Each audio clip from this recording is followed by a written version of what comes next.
Live, going live, going live. Oof, I am live. Sweet. Hey, I'm going to go post our link on the website and then we're going to get started playing music. Link to join, highlight, erase, right click, paste, shift, highlight, link, enter, edit, settings, open a new window, update. Wait patiently for the view page button. Double check that this is still going. Come back to the website, scroll down, click on the link, and voila, there I am being a goofball. And so we got that on there, and then I can make this guy go away, right? Thursday is done, and it's just us and guitar. Okay. Okay, fine. This has been a crazy week for me. I am delighted that you have joined me, and I am ready to play some music. And we might play it really well, and we might play it horribly. It does not matter. We are going to play those 4 songs on the list. If you happen to be catching the recording of this, you should go to denverguitarorchestra.com, and you should download the songs and put them in front of you and then play along with me, hopefully better than me. And we have 4 levels in the Denver Guitar Orchestra. Level 1 is 1-chord songs. Level 2 is 2-chord songs. Level 3 is public domain, whatever amount of chord songs. And level 4 is not public domain, songs worth memorizing. So that's what we do. Also have a Christmas book. Last updated I see in 2017. That's not true. I update it every year. Just haven't combined them into one beautiful book. I'll be doing that this year. I think 2020, Christmas 2020, right? That sounds lovely. Should end up with 30-ish songs in that one.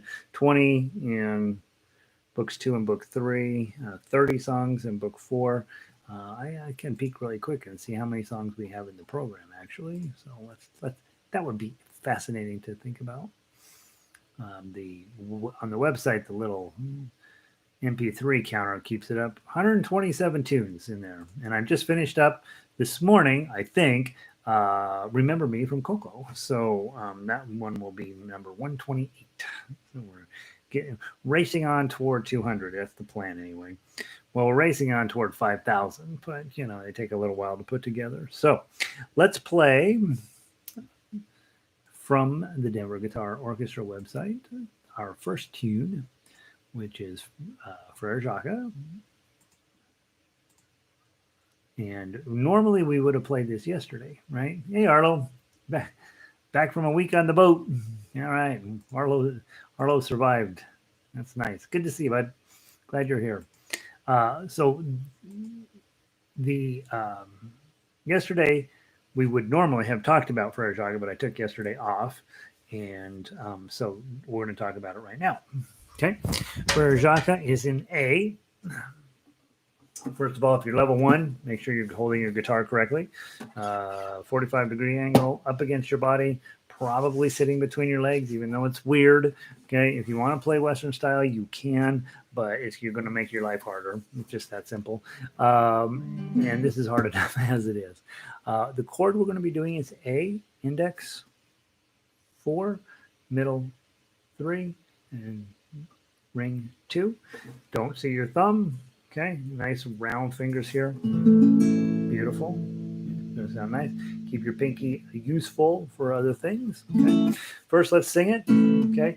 If you are brand new, this is a perfectly fine strum. Thumb, thumb, thumb, thumb. 1, 2, 3, 4. If you've been around a while and you want to jazz it up, take this finger. Down, up, down, up, down, up. Frère Jacques. Sounds more exciting. If you are beyond that level, we take these 4 fingers. 1, 2, 3, 4. On A chord, you probably want to put your thumb on the 5th string, which is an A string, and it sounds nice with an A chord, right? And then take these 3 fingers and probably put them on the bottom string. So underneath the 3rd, underneath the 2nd, and underneath the 1st. Okay, and then you get that. Frère, Jacques, Frère, Jacques. That way the root note is in the correct position, and then your plucking pattern sounds real nice and very stable. Sometimes, however, that sounds a little too stable, and like on this guitar in particular, when you do that, is very stable, like almost too stable. So I will often not use the bottom string. I'll just raise everybody up a string, so it's four strings 5, 4, 3, and 2. You know, a little less stability, maybe a little more musicality in my mind, but find what sounds good to your ear. And then, of course, if you are working on a level beyond that, that's your arpeggio picking. 1, 2, 3, 4. Frère, Jacques, Frère, Jacques. Okay, so that's thumb, index, middle, ring, okay, and that's your nice 4-finger pattern. On that one, for sure, I like to start on whatever the root note is. In this case, on string 5. I just think that when your thumb comes around, you hit the root note. Then whatever happens in the measure after that is fine. You know, that note's going to continue ringing through and sort of helping everything stay combined. Right? I'm going to play through it twice. I'm going to go down the bottom to measure 8. Turn around, go back up, play down through the second time. We're going to skip measure 8 this last time and play as measure 9 and 10. That's how that first and second repeat reads. Okay, first time through, I'm going to just do a nice, I think I'll do down, up, down, up, down, up. And then the second time through, I'm going to do plucking or arpeggios, one of the two. Okay, you decide what makes you happiest to do. 1, 2, ready, play. Frère, Jacques, Frère, Jacques, dormez-vous, sonnez les matines, sonnez les matines, ding, dang, dong, ding, dang, dong. You change your strum pattern. Are you sleeping? Are you sleeping? Brother John, Brother John. Morning bells are ringing, morning bells are ringing. Ding, dang, dong. Second ending. Ding, dang, dong. And then let your guitar ring for a while, and then don't let up on the chord, and then just take your palm and run it up over the bottom of the bridge like that. It'll sound the best as you're shutting down all the extra vibration in the guitar. Those how you play like chords. Okay, and so in book 1 we are learning our 4 basic chords, D, A, E, and G, and then in level 2 we add another 12 chords to that list. And then we start switching back and forth between chords. So level 1, we're just working on making sure we understand how to make a chord and how to hold it and all. And while we're trying to fight holding onto the guitar and all of that stuff. And then today it's A is our chord. Okay. The next thing on level 1 is learning to play melody. And when we were talking about that, we take a look and we say, all right, everything in this song is either a 0, a 2, or a 3. So in this case, I'm going to say all my 2s are going to be on middle, and all my 3s are going to be on ring. If there were 1s, we would play those with the index. If there were 4, we'd play those with the pinky, but they're not. We're just going to use these 2 fingers. All we have to do is hold down the correct fret and pluck the correct string. And then the melody will leap out in great joyousness for us. Level 1, you're learning to read tablature. It can be a little bit of a daunting activity because it's upside down and all of that. But as you continue to play it, one day, and after a couple weeks usually, it's just like, oh, I got this. And you're never going to have to think about it again. But you're going to always have to work on it a little bit because it's one of those things where your fingers, they got to be reminded where the 2 on the second string is or the 4 on the fourth string or whatever it happens to be. Okay, this one's mostly 2s. Occasionally a 3 will sneak in. Let's give it a try. 2 on this third string. I would just play thumb down because I think it sounds prettiest. Some of you are addicted to using a pick. Just go ahead and pick those. I don't think you should use a pick. You're not going to be able to do it once you get to more complex stuff like the tough axe and all these things. So the pick is just going to get in your way. There are a time and a place for playing with a pick, but it's certainly not in fingerstyle guitar. That's why there's the word finger in it, right? All right, from the top, let's play the guitar melody. 1, 2, 3, 4.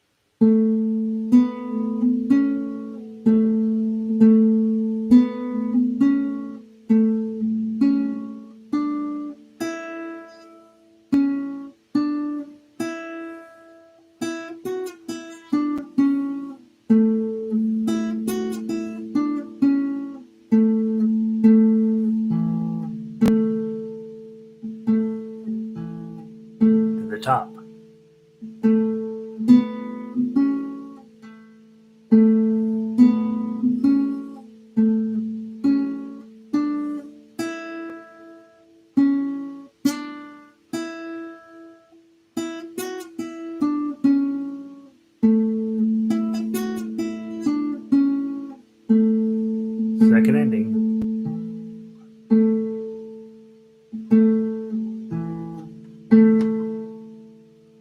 Let it ring. End up over the bridge, over the saddle, shut it down, take your cord off. Okay, so that's the melody. Big thing there was my middle finger was doing almost all the work. Occasionally my ring finger had to jump in. And then the only other thing to do is to make sure you're plucking the right string at the right fret, and you're all set. The melody will leap out at you very happily. All right, that's it. If you're playing at level 1, that's where you stop, right? I say, all right, I need to know your chords, I need to know your melody. But there is on all the sheet music I put out, a line called Tough Acts where we combine the chord and the melody together. I think that most adults, that's the way they would like to be able to play an acoustic guitar. They'd like to be able to have the chords happening, the melody happening. They don't necessarily want to sing, and they would like to have, maybe add in some extra doodly doots and some extra fancy things in there to make it sound unique. And so that's what Tough Acts does. That's what it teaches you. Now, with Tough Acts, you can either do the thumb down program or you can do the 4-finger pluck on some of this stuff, or not necessarily 4 fingers, but however many fingers it says, and you can do that. So I want to play through it twice, one time with thumb and then one time with the claw.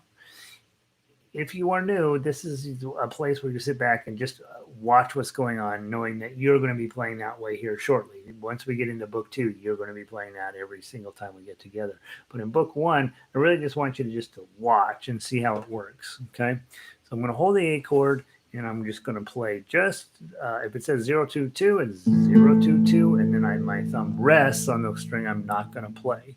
Okay, so let's do it thumb down. Then we'll go back through and we'll pluck it. 1, 2, ready, play.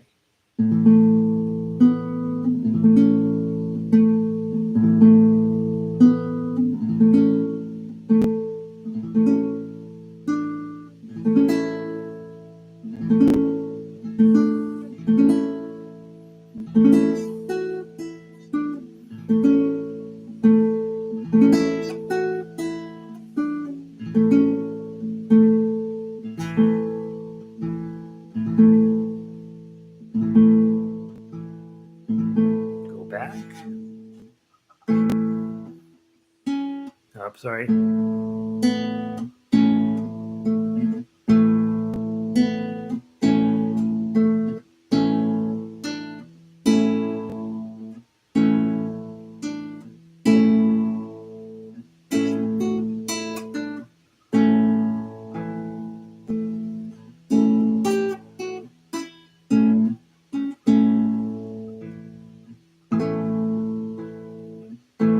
I'm going to play it again because I messed that up pretty good.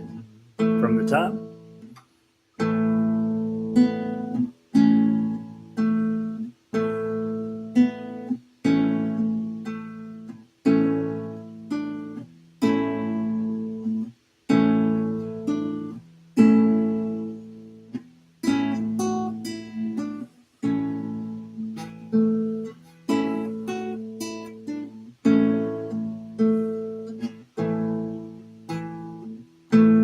Second ending.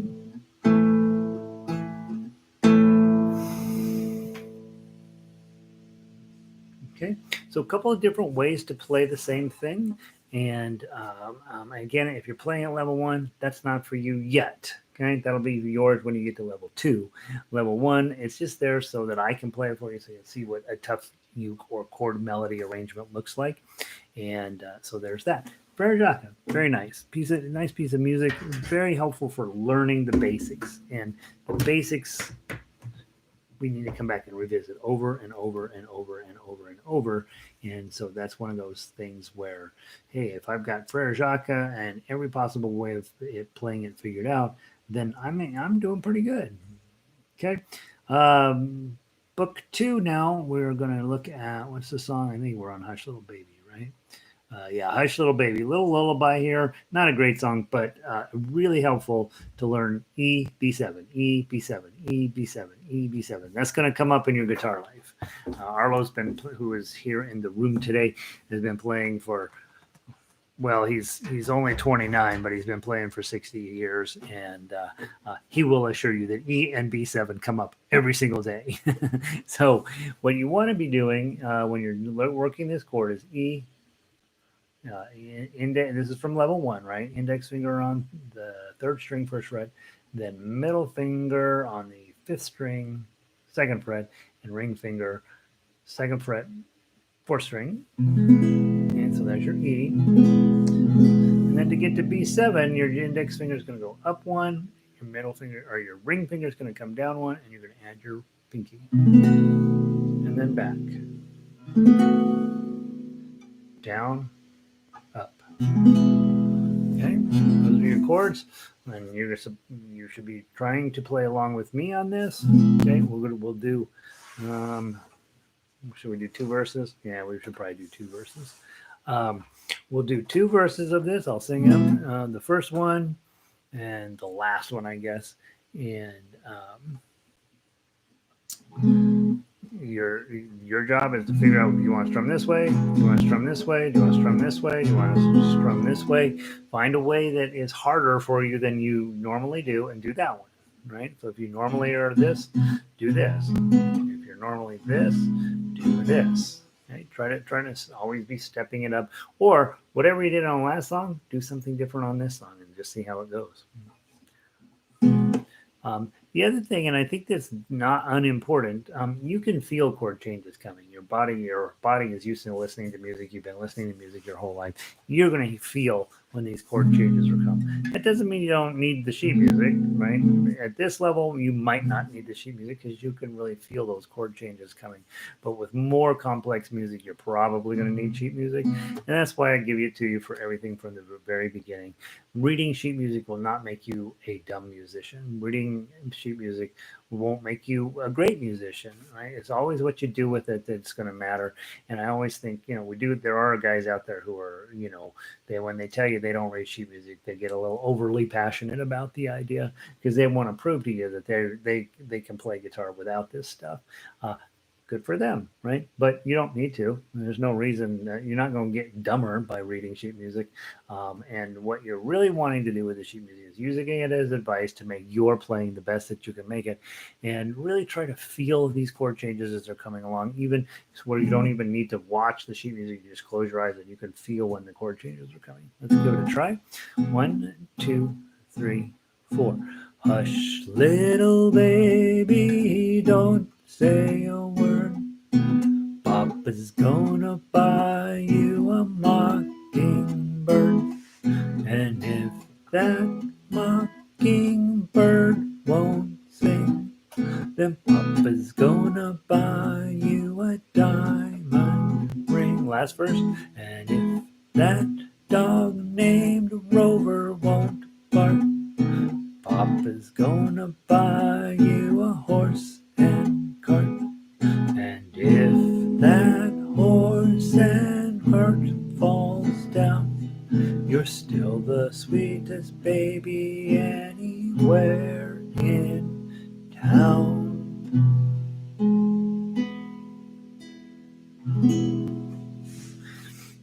So the idea is to do more than just stare at the paper and hope that you get it in time, but to also be listening and feeling for those chord changes. You'll see them; they're coming up. You know when you're supposed to change a chord. You don't necessarily know what chord you're supposed to change to. That's where the sheet music is very helpful. But you can definitely, because you've been listening to music your whole life, you have this sense of what is supposed to happen at a given point in any song when you're playing chords, because you just can feel like you're like, oh, I know something's coming up.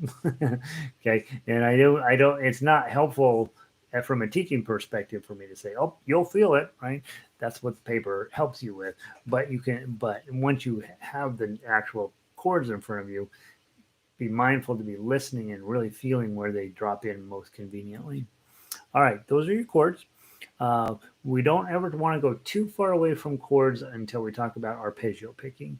Level 2, I don't expect you to be arpeggio picking. I don't. Now, level 3 is where I expect you to start studying that. But at level 2, again, I like to show it because it's a way to make yourself sound much fancier than you can at level 2 skill level. So the song is still the same.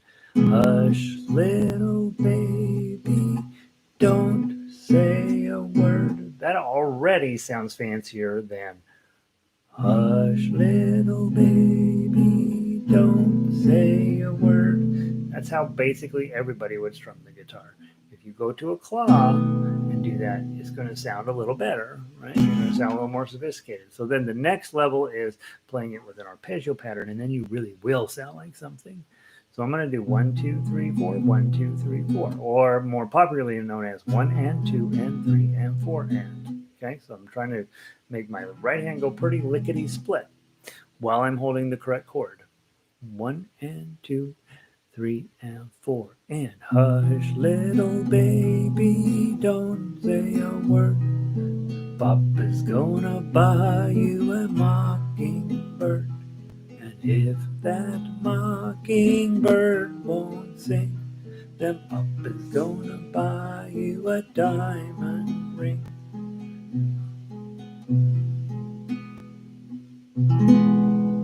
Okay, so we're trying to make ourselves sound fancier without actually knowing anything. Okay, so we know the chords, we know how the song goes, and then I'm trying to do something fancier with my right hand to make me sound more sophisticated. And I think it's arpeggio picking is probably the easiest, fastest, and smartest way to make yourself sound next level. I do also think when you guys, when you sit down and you decide, hey, I'm going to be a guitar player, I'm going to start studying all the great guitar players of all time to see what they're doing. What you'll pretty quickly find out, they're doing downs, they're doing up downs, they're doing plucks, and they're doing arpeggio patterns, and not a ton of other things that they're going to be doing on their right hand. But with those few skills, it really increases the overall quality and intensity of what you're doing without necessarily increasing your ability, right? So you don't need to know more things. You just need to have mastery over your right hand. All right, and then let's play through the melody. Again, we're at this level, I'm thinking, yep, you should be able to play a melody. We shouldn't have to talk about what a 4 means, okay? But importantly on this song, there are no ones, right? Nowhere in the song is there a 1. So it makes a whole lot of sense, instead of playing in first position, to move up to second position. Now your index is in 2, middle in 3, ring in 4, pinky in 5, okay? And of course, there's some zeros in there, but that way you can get all the way down to 5, and guess what? 5 is your highest note. So just play it in second position, and you don't have to be sliding around on the fretboard. Here we go from the top. 1 and 2, and I just count in regular quarter notes. 1, 2, 3, 4.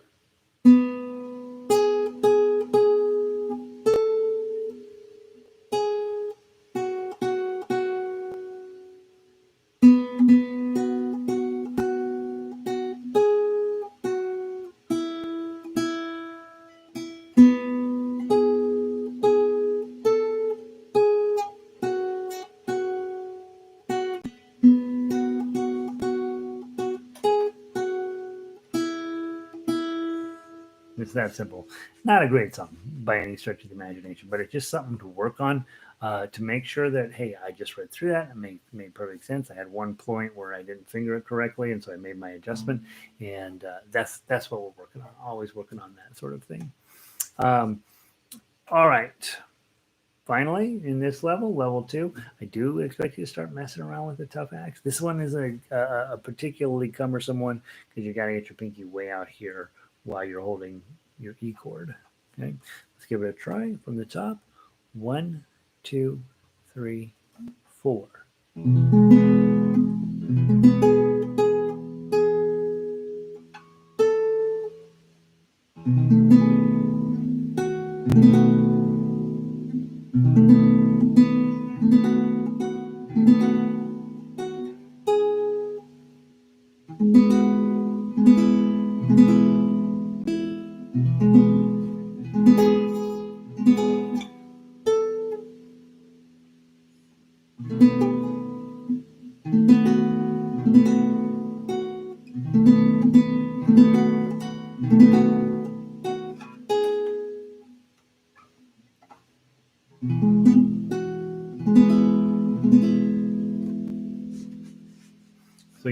basic melody. We're now adding chords in underneath that.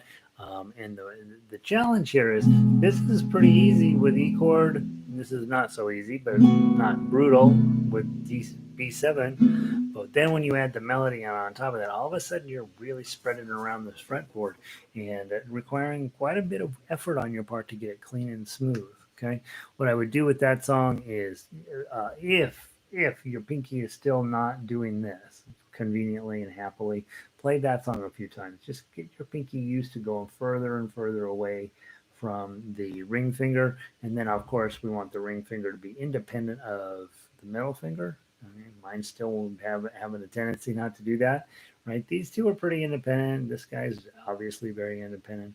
Um, but then this is a little bit harder and this is much harder. And we got to loosen up those tenons so that they can reach that far on a guitar. So there's that. All right, we talked arpeggios, I think, did we? Yeah, probably.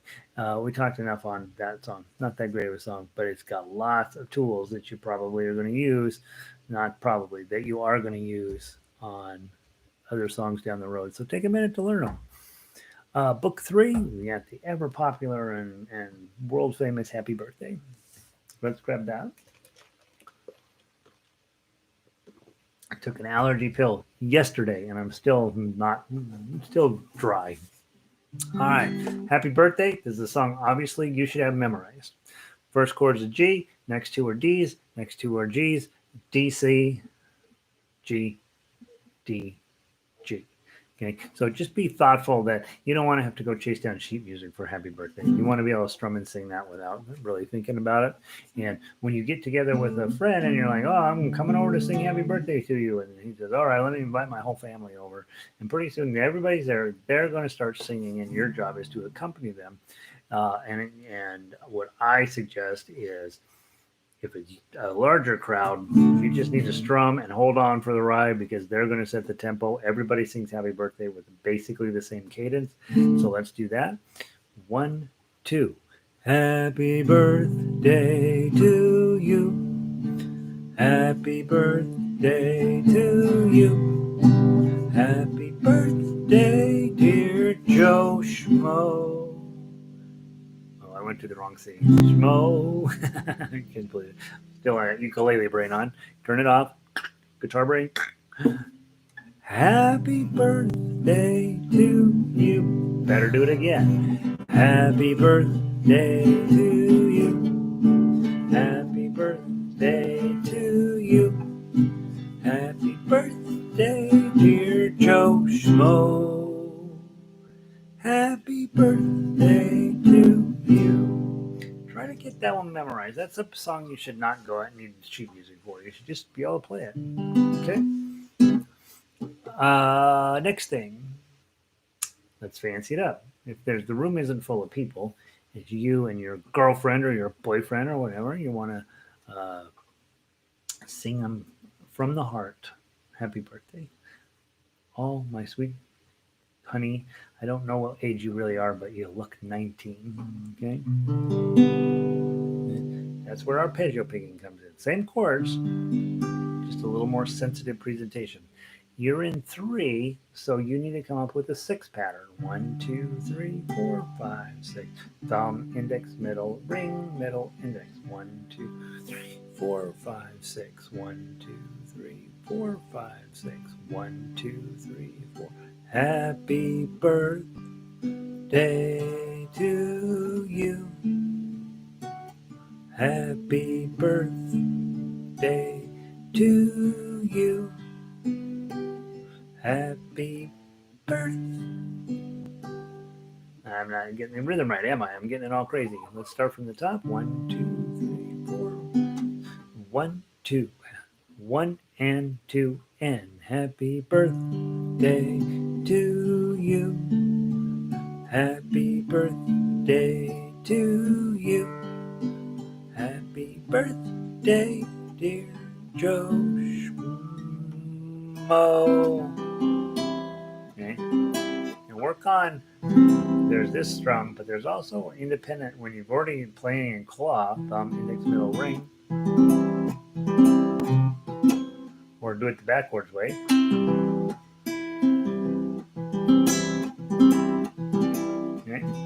little bit of a somewhere between a glissando and a strum. Okay. Happy birthday, dear Joe Schmo. Happy birthday to you.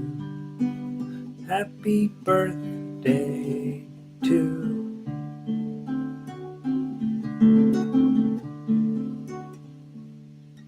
you. Okay, so find your way of playing it and own it. And just be where, hey, when I get together with everybody, I'm just gonna strum as loud as I can. When I get together with a small group or one-on-one, give them a little more sensitive presentation with an arpeggio pattern underneath the chord. Okay, next thing, melody. Here we go. Ring finger. 1, 2.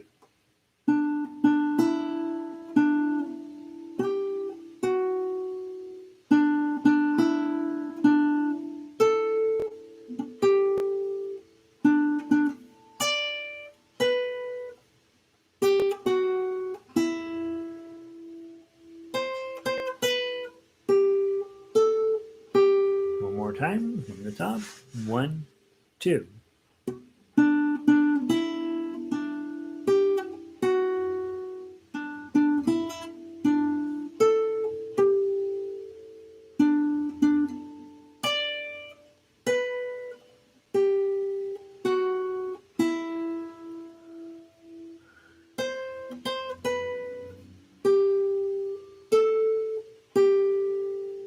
Okay. You might be plucking only with your thumb.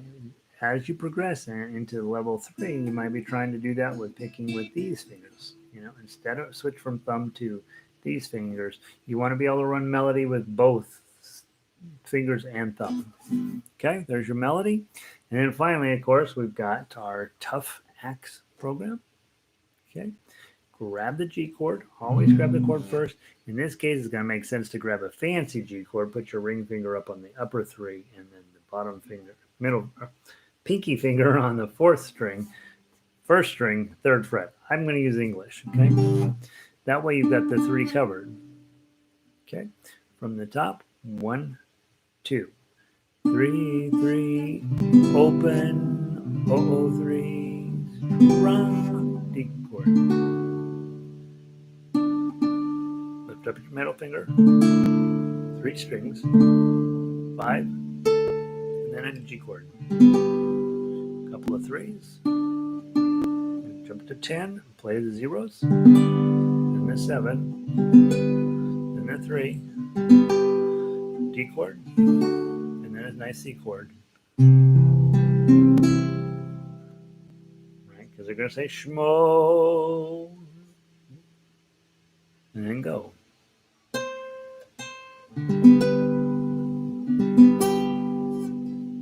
Fancy G chord, G7 is 2 index, middle, and probably your pinky. Sometimes ring. I usually use my ring. And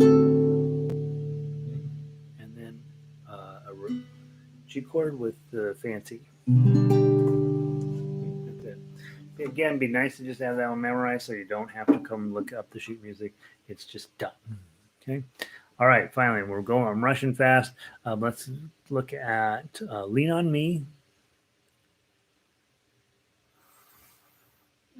I gotta get rid of this one. This is the old one.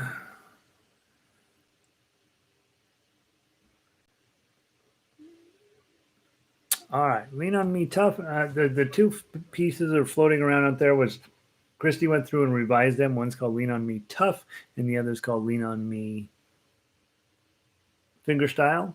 We're going to play the tough because we don't have time to play the fingerstyle one also. Fingerstyle one, again, is just note after note after note. There's just almost never quits. It's just throwing notes at you until you're sick of them. The tough one is more complete song-ish, I think. Christy might find me. She might say the opposite of that she thinks the fingerstyle is more got a little bit more. I don't know what she'd say, but I do think they're both really good versions, and I only want to play one today, so I want to play the tough version. July 3rd, 2020, it says on the top, revised. That's the piece you need. Here's your D chord.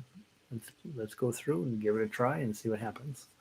1, 2, 3, 4.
And then we're going to repeat the whole song. Now, I just played it pretty well, so it's only going to go downhill after that. So I'm going to stop there. But you just go through, play the whole thing a second time exactly like it is.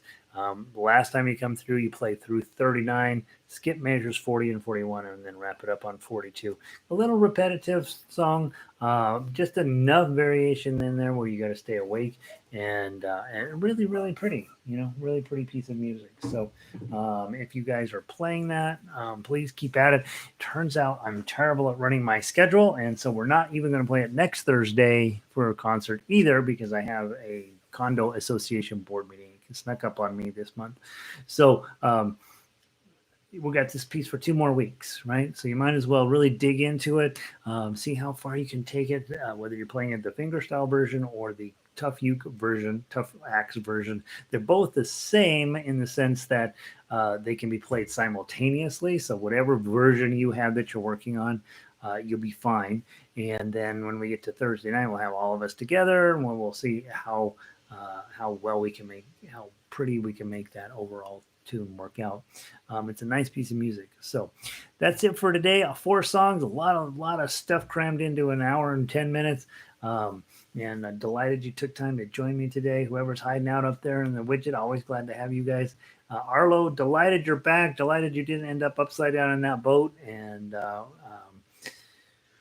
we're just going to keep playing music till we're dead, right? That seems like the decent enough plan. And the way we don't die is we stay inside because it's crazy out there. And so hope you guys are having a wonderful day. We're having 95-degree heat here in Denver, probably going up to 100.